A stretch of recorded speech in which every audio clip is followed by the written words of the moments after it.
that tell you how to make conventions happen. And what I hope you'll see, and we're going to continue talking next week about verbals and about participles, which are on the back of the sheet, so bring it back. We're going to wait for Carrie, because I think she would like to know about verbals according to her inventory. And so we're going to wait. But would you share the game that you all found for grammar? Did we have the same game? Yes. Oh, okay. The bingo?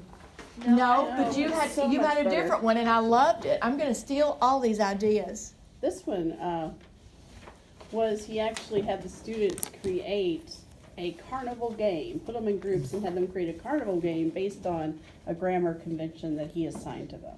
And then he grades them on that end product, and then they put on the carnival That's so fun. for the class. Think about it. Grammar as a carnival, grammar as a game. Did you invent the term grammar? Oh God, no, I wish I did. But no, that's a book I saw in Borders a long time ago, The Glamour of Grammar. Well, see, I just love the GG part of it. Now, I wrote to one of you, or maybe both of you, a really good way to differentiate would be to take some sharp kid in your class who has a great foundation in grammar. I think that's you, Dawn. I think it's you, but I'll check mine under your just to make sure it's not me. Oh, it says my timer's done. I didn't even know I said it again. I'll turn this thing off. Somebody in your class, think of the sharpest kid you've got, the one you think you neglect all the time. Give that student a project, an enrichment project that he or she would love, and have them create a game to teach a convention. One that maybe you yourself are not feeling quite so strong about, like a colon game, or a semicolon, or a dash game. And then celebrate it, and that person can be the class hero. You can keep collecting games throughout time. Share your bingo game. I love it. So the New York Times, which is my new favorite Yes. source for, I feel like I think everything I have submitted is from the New York Times. They talked about having a bingo card for a text. They of course they want to plug their own outlets. They say go to Any Day's Times, but I'm thinking about we started our literary unit today, and I'm so glad that I finally have a mentor text to ground all this stuff in. Yes, yes. So I was actually sort of teaching a modified version of yours and Sydney's mini lessons on predicting an infancy and stuff. So they have this grammar bingo card here, and they say to pass these out to the students, determine whether they work in pairs or alone. To keep them face down, they have the text, and then everybody turns it over at the same time, and they're filling out things such as a direct or indirect quotation. One example each of two words that are commonly confused, such as accept and accept, good, well, fewer, less, etc. But I think this is, I think it's an exciting way to turn grammar into sort of a scavenger hunt, and to see too, if you choose a good piece, whether it's informational or literary, how does this writer use these conventions to enhance your reading, or how do we start looking for these? What do we learn from them? Just becoming aware of appositives, of participles, of compound complex sentences. You all, this is such a good source, and I can give you a bingo card template. This one is much too hard for your students, but you can make it like one of the things on there is words frequently confused, like T-O, T-O-O, T-W-O. They could find a word like that in the text. So they're looking at their text, like the one you're having your kids do, the Reverence for Parents. They can look at it not for the sake of content. After they've been doing content for several days, they can look to see the choices the writer made. And that sounds like fun. So Andrew found that on New York Times. It's free. Maybe you don't get the newspaper in your classroom every day, but there are schools in Jefferson County that have big stacks as tall as I am of newspapers delivered to the school every day that no one is using. Nobody. So you could get old newspapers. It's nice if they've got a common text so you can talk about You it. could come to Bellarmine and still. Right. Well, and a guiding question, and I'll be I've brief. stolen a few at Bellarmine to take with me, because a newspaper is a newspaper, and if nobody wants all those New York Times, I do. A guiding question that I just like, especially for my group, is something that this talks about. You warm up with, a thing about let's eat grandma and let's eat grandma, so we're sort of, punctuation saves lives. But Noun of direct address, Jordan. Oh, yeah. so, We talked but about the last week. the guiding question between that warm up and then the bingo card is why does grammar matter, or does grammar matter? And this is something that I pose to my students. But I like that the bingo card sort of elevates. It's a stylistic choice as much as anything else. It's about developing your character, your voice. So I just like the flow of this lesson really well. And would you share your tongue twister game, Jordan? Yes. So, we kind of have kids follow the model of noun, verbs, adjectives, adverbs, prepositional phrases, except they have to choose a consonant sound. So the example they used was Betty bought brainy big Buicks busily by the bay. And so it's fun because they get to make it silly, but by them doing this, they demonstrate, I know what a noun is, I know what a verb is, I know what an adverb is. So that's kind of cool. And then another game that would be shorter. Oh, and 1 second. That by the bay, they have to do a prepositional phrase. And some of you wrote on your chart, I don't know what an adverb phrase is or an adjective phrase. It's a prepositional phrase used as an adjective. The girl in the gray sweater is my favorite student. In the gray sweater describes the girl. It's an adjective phrase. It's a prepositional phrase. And so she's teaching prepositions and verbs. And can't you see middle schoolers or anybody liking tongue twisters? Go ahead, Jordan. And then the other one is adjectives and adverb taboo. And so kids would have so much fun with this, especially if you get them the little buzzer where they're like.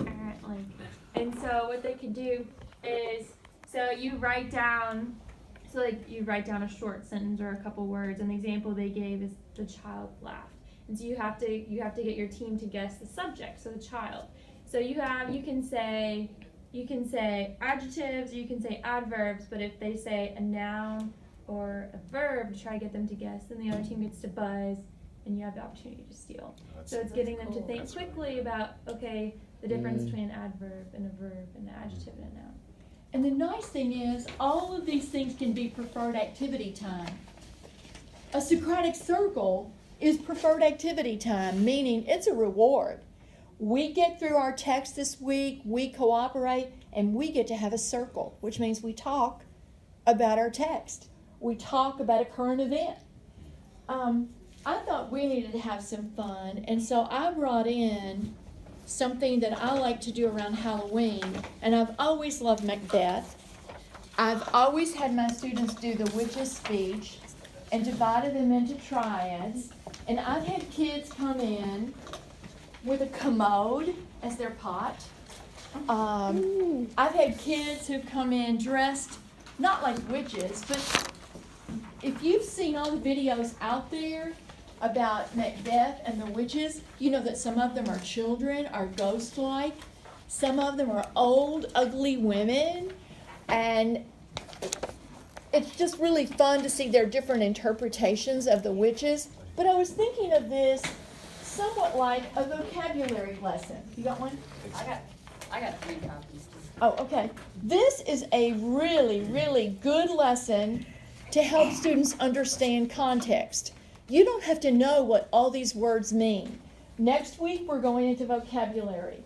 I'm going to show you some things that I didn't invent. Somebody much smarter who's published a book on differentiation is going to show us how to differentiate with vocabulary.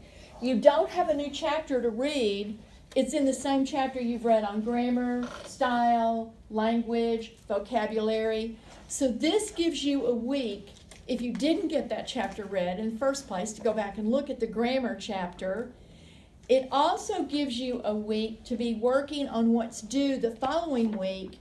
We're going to have a class workshop for our 5 lessons, our 5 lesson procedures, that is, for our unit template. We're going to conference together, we're going to do peer review, and it will, I think, set you up beautifully to turn in on November 16th for formative assessment, meaning not a grade, but feedback from me, how your unit is.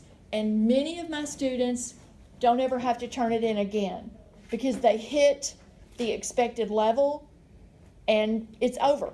So my encouragement to you is make your formative assessment a strong one, and then your big kahuna project of this semester will be behind you after November 16th. Most of us could have a nice Thanksgiving on that one. So I'm going to have you count. So, are all 5 lesson procedures due, or just 2 consecutive ones? The 2 consecutive lesson plans in a template and 5 sets of procedures. Actually, it would just be 3 sets of procedures because you do 5 lessons for your unit, but 2 of them are in a template, right? 1 that you taught, 1 that follows it, that's consecutive, that just goes through procedures, and that's not due next week. But what I'm saying is you've got a week with a lighter assignment, much lighter. And so I'm hoping if you've got tonight's assignment on your agenda, Andrew, would you tell them briefly what to remember for next week? So we have field reflection with student work. We are printing an internet lesson to teach vocab, and we're prepared to share it. And then again, just thinking forward, on November 9th, we will be having that workshop. And to say again, that's to polish the template with all 5 lessons. 1 will have a reflection and 1 will be in completed template through procedures. And I will show you exactly what you need next week, but I just want you to be aware, this is a good week to be thinking about your unit. And I think the internet lessons are really valuable. Save all of them. They go in your ELA portfolio, and I hope they will enrich your life. And if you don't steal some of these grammar ideas, you've really missed it. Yeah. Just to clarify, Mhm. we need 2 consecutive lesson plans flushed out except for the reflection. And then 3 Just procedures. procedures. Mhm. Okay. Mhm. And many of you are probably getting close to that point. Okay, I'm going to count 1, 2, 3, and if you're a 1, you're the first switch, okay? 1, 3. 3. 3. okay. Would all the first switches come over here with Ian? Would the second witches go to Brooke? Are you a second witch? Yes. Would the second witches go to Brooke? And would the third witches come right here? I don't want to scare the teacher next door. I want you to look at these and just read your first witch part with your partners if you're a first witch. And just see what you think it's saying. Just read the second witch part. Ask me questions. The cat grinded 3 times.